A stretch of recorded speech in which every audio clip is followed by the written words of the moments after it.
2026 தமிழக வாக்கு சதவீத உயர்வை எல்லாம் அடிப்படையாக வச்சு ஒருத்தரும் ஒரு கணக்கு பேசிகிட்டு இருக்கிறாங்க.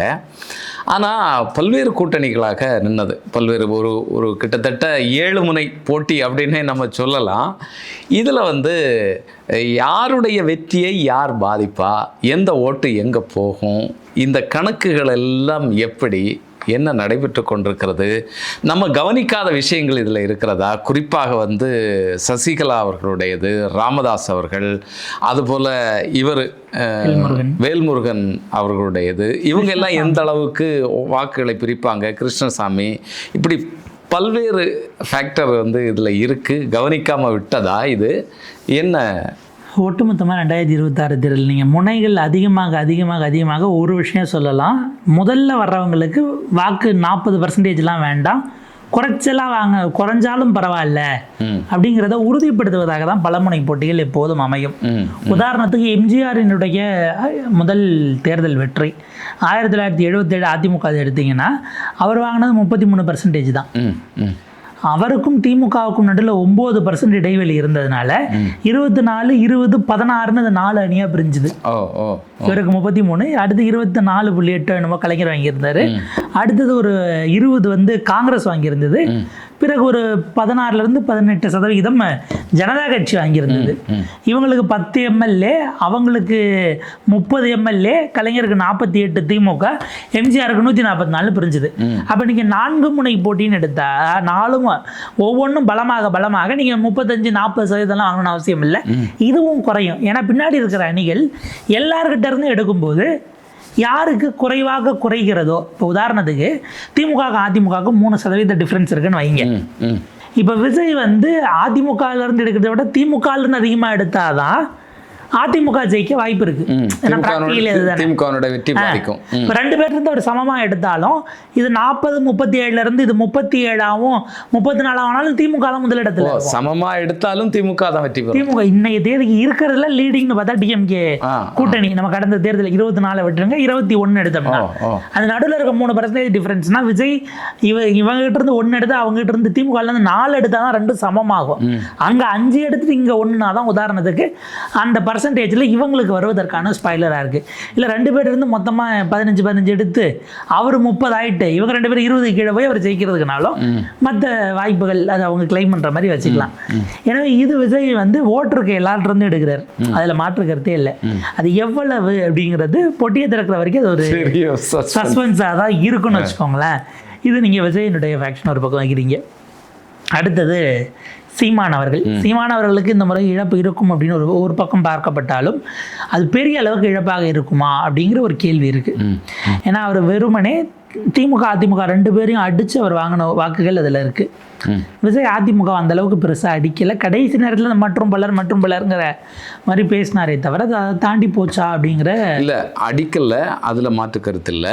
அரசியல் ரீதியில் ஆனால் நான் தான் மாற்று அப்படிங்கிற கோஷத்தை முன் வச்சு தான் இங்கே இருக்கக்கூடிய திராவிட கட்சிகள் சரியில்லை அப்படிங்கிற விஷயத்தை தான் முன் வச்சார்.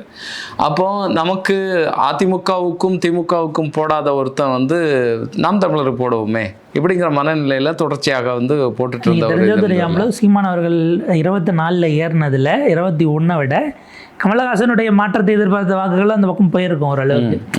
ஏன்னா 2 பேரும் வேண்டாம், அவங்க கமலுக்கு போட்டவங்க, அந்த ஒரு பாயிண்ட் இருக்கு. அவன் 2016 மக்கள் நல கூட்டணிக்கு போட்டவனா இருப்பான். திமுக அதிமுக 2 பேரும் நான் போட மாட்டேன்னு முடிவு எடுத்தாங்க. இப்படியே தான் மாற்றி அதை மாற்றிக்கிட்டு இருப்பாங்க. அதில் விஜய் அவர்களுக்கு ஏன் போகாதுன்னா சீமான் பேசுகிற விஷயங்கள் இருக்கு இல்லையா, அது வேற ஒரு டோனில் இருக்குது. இந்த 8 அதையும் தாண்டி போகாததுக்கு காரணமும் அவரே எடுக்கிற முடிவுகள் தான் அப்படிங்கிறது. ஒன்று அவர் பேசக்கூடிய தமிழ் தேசியம், அல்லது உடனடியாக ஒரே நாளில் எல்லாத்தையும் மாற்றிடுவேன் என்கிற ரீதியிலான அவருடைய பார்வை, அதை அவர் நம்புறாரு, அதை அவர் ப்ரொபகண்டா பண்ணுறார். அவருடைய அந்த பேச்சு ஆற்றல், அந்த ஆளுமை, அந்த தர்க்கம், இதற்காக. 3வது திமுக அதிமுக 2 பேரையும் திட்டுறது. திமுக நீங்கள் ஆட்சியில் இருக்கிறதுனால மிக கடுமையாக அவங்களை எதிர்க்கிறது. இந்த எலெக்ஷனில் நீங்கள் கவனிச்சிங்கன்னா பெருசாக அவர் ஈழம் குறித்தோ அல்லது அவர் பிரபாகரன் குறித்து எதுவும் பெருசாக பேசலை அப்படிங்கிற ஒரு விஷயம் இருக்குது. அது தமிழ்நாடு அரசியலிருந்து விலகி இருக்குங்கிறத ஒரு வேளை புரிஞ்சுக்கிட்டாரு நம்ம எடுத்துக்க வேண்டியிருக்கா? அது ஒரு பேசுபொருளாகவே இல்லை இன்னைக்கு. தமிழீழம் நாங்கள் வந்தாச்சுன்னா வாங்கி தருவோம் எடுத்தோம்னு சொல்லிட்டு இதுக்கு முன்னால் பேசின விஷயங்களை எதுவுமே அவர் தொடரல. இங்கே இருக்கக்கூடிய இயற்கை வளங்கள் தமிழ்நாட்டை எப்படி முன்னேற்றணும் இந்த விஷயங்களை தான் அவர் வந்து கையில் எடுத்திருந்தாங்க. அது ஒரு வகையில் சரியானதாகவும் கூட நம்ம பார்க்கலாம். நீங்கள் தமிழ்நாடு சென்ட்ரிக்காக எடுத்தாலும் ஒரு பிரச்சனை 2 தேர்தல்களில் ஒரு நாளும் எதிரொலிக்காது. அதிகபட்சம் ஒரு பிரச்சனை எடுத்து நீங்கள் ஒரு தேர்தல் வரைக்கும் தான் போக முடியும். அடுத்தடுத்து புதிய பிரச்சனைகள் வரும். மக்கள் அதுதான் போன முறையே சொல்லிட்டாங்களேங்கிற இடத்துக்கு போயிடுவாங்கங்கிற ஒரு பார்வையும் இருக்குது. சீமான் அவர்களுடைய இந்த பேட்டர்னை நம்ம பார்க்குறோம் அப்படின்னா அது கொஞ்சம் கவனிக்கத்தகுந்ததாக இருக்கிறது. அது எந்த அளவுக்கு வாக்குகளை வாங்கியிருக்கு அப்படிங்கிறது இதிலிருந்து விஜய் உருவாகிறது கம்பேரிட்டிவ்லி குறைவோ அப்படிங்கிற ஒரு விஷயம் இருக்குது. அதாவது 8% 1% போனால் அது வந்து இங்கே 35ல் 1 போகிறதும் ஒன்றும் கிடையாது. இது இப்போ சதவீத கணக்கில் ஜாஸ்தியாகும். நம்ம திரும்ப இந்த சதவீதத்தை வச்சு இவங்கெல்லாம் மேஜிக் பண்ணுற மாதிரி தான் அவருக்கு. ஆனால் அது இவங்க இழக்கிற அளவுக்கு இழப்பாக இல்லாமல் அந்த உருவாக்குனதில் இருக்கிறது ஒப்பீட்டு அளவில் கொஞ்சம் குறைவாக இருக்குமோன்னு ஒரு பார்வை இருக்குது. ஏன்னா விஜயின் மீது விஜய் கடுமையாக விமர்சித்ததில் நாம் தமிழர் தம்பி தங்கைகள் ஆன்லைனில் விர்ச்சுவல் வாரியர்ஸ், அவங்க விர்ச்சுவல் வாரியர்ஸில் தம்பி தங்கைகள் இயங்கக்கூடியவங்க, அவங்களுக்கும் விர்ச்சுவல் வாரியர்ஸுக்குமான அந்த பெருஞ்சண்டை தான் தொடர்ந்து கவனம் பெற்றதாகவே இருந்தது அப்படிங்கிறத பார்க்குறோம். ஸோ இப்படியான விஷயங்கள் ஒரு பக்கம் இருக்கும்போது இதையும் சீமான் எப்படி கைகொள்கிறாருங்கிறது ஒரு பக்கம். அவர் இந்த முறை, ஏன்னா போன முறை இருந்ததில் கமல் விட்டு அவர் இதுக்கு முந்தின எலெக்ஷனில் வாங்கியிருந்திருப்பார். விஜய்கிட்ட இருந்து எப்படி அவருக்கு ரீட்டைன் பண்ணிட்டார் இல்லை அதிகமாகிட்டாருன்னா அதுவே பெரும் வெற்றியாக தான் பார்க்க முடியும். இது சீமானுடைய சைடு. சசிகலா மற்றும் ராமதாஸ் அவர்கள், சசிகலா அவர்கள் ஏறத்தாழ பல இடங்களில் சவுத்துலேயும் டெல்டாலையும் ரொம்ப சேலஞ்சிங்காக இருக்கிறாங்க அதிமுகவுக்கும் அமமுகவுக்கும் பாஜகவுக்கும். ஸோ என்டிஏ கூட்டணிக்கு பெருமளவுக்கு அவங்க கொடுக்கக்கூடியது சில இடங்களில் திமுக அமைச்சர்களுக்குமே கூட இந்த வாக்குங்கிறது நெருக்கடியாக மாறக்கூடிய சில இடங்களில் அந்த சமுதாய வாக்குகள் அப்படின்னும் போது அங்கே கொஞ்சம் மெட்டிகுலஸாக நெருக்கடி ஆக்குறாங்க அப்படிங்கிற மாதிரியான விஷயங்களை பார்க்க முடியுது. இசக்கிராஜன் ஒருவரை கொண்டு போய் இதில் போட்டதாகட்டும், நயினார் நாகேந்திரனுக்கு எதிராக இப்படியான விஷயங்கள் எல்லாம் பார்க்கும்போது சசிகலாவுடையது, அதாவது போன முறை 2021 டிடிவி தினகரன் அதிமுகவுக்கு என்ன செய்தாரோ அதை திரும்ப செஞ்சுட்டா போதுங்கிற நிலைமைக்கு அவங்க இருக்காங்களோ? இல்லை, பல தொகுதிகளில் திமுகவினுடைய வெற்றிக்கு இது உதவும் அப்படின்னு சொல்லி பார்க்குறீங்களா?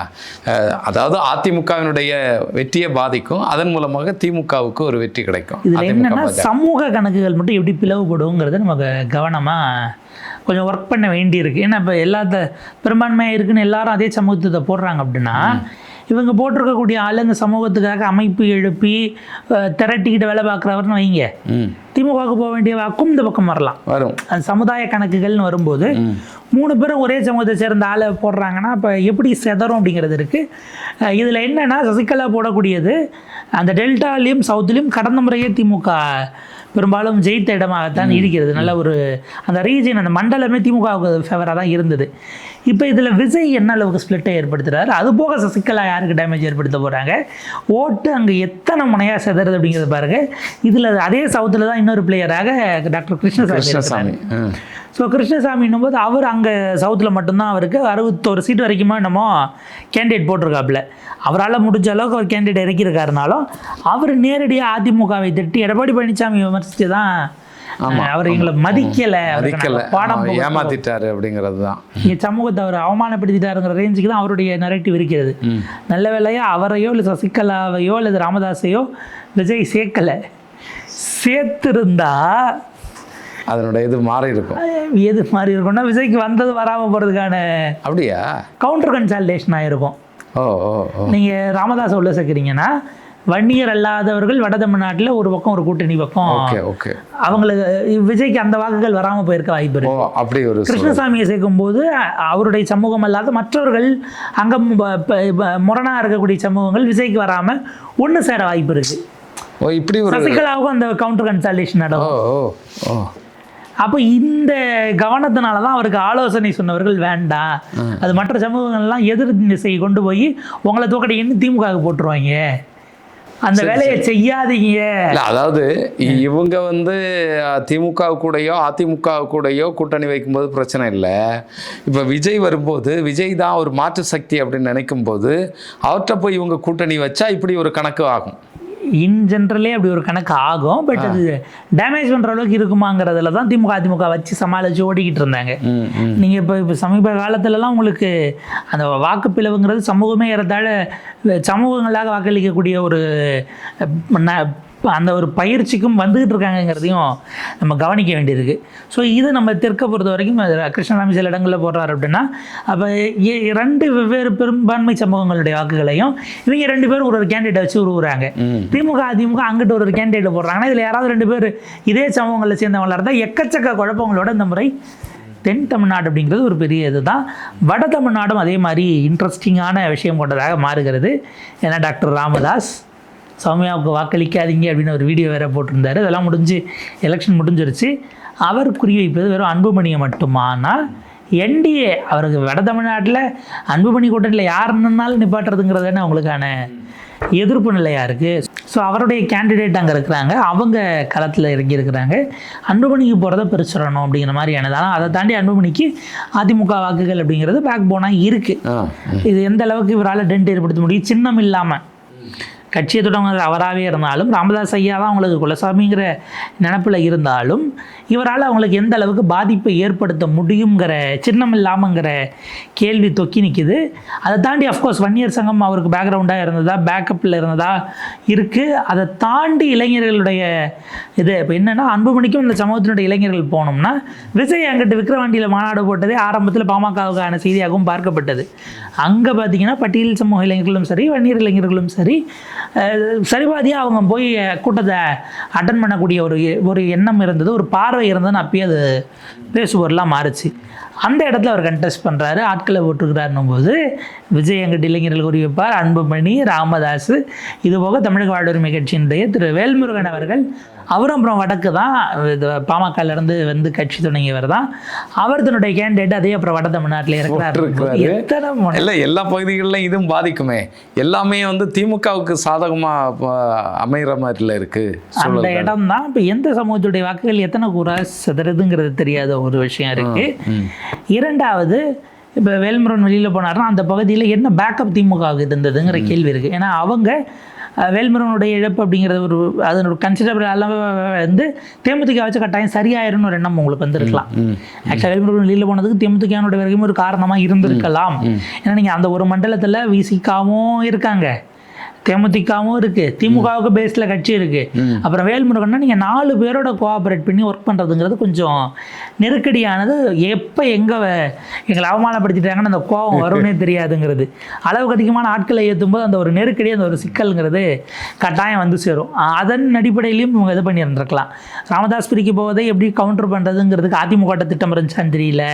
இப்போ வேல்முருகன் பிரிக்க போகிறத பிரேமலதா வந்த பிறகு அதை கவுண்டர் பண்ணிட முடியுமா அப்படிங்கிற கேள்வி இருக்குது. நேரடியாக தேமுதிகவும் பாமகவும் மோதக்கூடிய இடங்கள் அப்படிங்கிறது இன்னும் சுவாரஸ்யமான ஒரு பேட்டில். ஏன்னா கடந்த காலத்தில் விஜயகாந்த் அவர்கள் பேசிய பல வசனங்கள் அது சினிமாவில் இருந்தே ஒரு தொடர்ச்சி இருக்கும்னு வச்சுக்கோங்களேன், பாமகவுக்கும் அவர்களுக்குமான அந்த மோதல்ங்கிறது.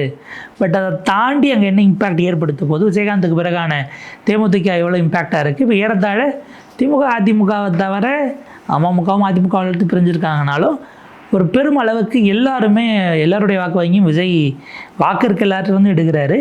அதுபோக அவங்கவுங்க முடிஞ்ச வரைக்கும் யாராவது ஒருத்தரை பழி வாங்கணுங்கிறதுக்காக இந்த தேர்தலில் இந்த எலெக்ஷனே ஒரு பக்கம் பார்த்தாச்சுன்னா இந்த பழி வாங்கக்கூடிய ஆட்கள் தான். சசிகலா அவர்களை பொறுத்தளவில், வேல்முருகனை பொறுத்தளவில், கிருஷ்ணசாமியை பொறுத்தளவில், ராமதாஸை பொறுத்தளவில், இவங்க எல்லாமே வந்து ஏதோ ஒன்றை நிரூபிப்பதற்கு பழி வாங்குதல்ங்கிறது கூட ரொம்ப சில சமயம் உங்களுக்கு வருத்தப்படுற சொல்லா கூட இருக்கும். நாங்கள் அரசியலில் யாருன்னுட்டு தன்னுடைய ஆளுமையை காட்டுவதற்கு, தன்னுடைய ஆகிருதியை நிரூபிப்பதற்காக இவங்கெல்லாம் இன்னைக்கு களமாடி கொண்டிருக்கிறார்கள். மக்கள் அதை ஏற்றுக்கிறாங்களா? உங்களுடைய வெளியே தீர்த்து வைக்கிறது தன்னுடைய கடமையின் மக்கள் நினைக்கிறாங்களா? உங்களுக்கு பிரச்சனைனா நாங்கள் எங்கே ஓட்டு போட்டு தீர்த்து வைக்கணும்? எல்லா வழிகளையும் தாங்கிக்கிட்டு எதுக்குங்க நீங்க தாங்குறீங்க, நாங்க எங்க வலிகளை தாங்கிட்டு ஒருத்தர் வந்து அப்படி இருக்குன்னும் போது என்னவா இருக்குங்கிறத மே 4 தான் நம்ம பொறுத்திருந்து முடிவு பார்க்கணும். பண்ணும். இதுல ரொம்ப சுவாரஸ்யமாக இது முடிஞ்ச பிறகுதான் இதனுடைய அனலைஸ் எல்லாமே வரும். யார் எங்கே எப்படி வாக்குகளை பிரித்தாங்க அப்படிங்கிற ஒரு சுவாரஸ்யமான விஷயங்கள்லாம் இனிதான் நம்ம எதிர்பார்க்க வேண்டியதாக இருக்குது. பொறுத்திருந்து பார்ப்போம்.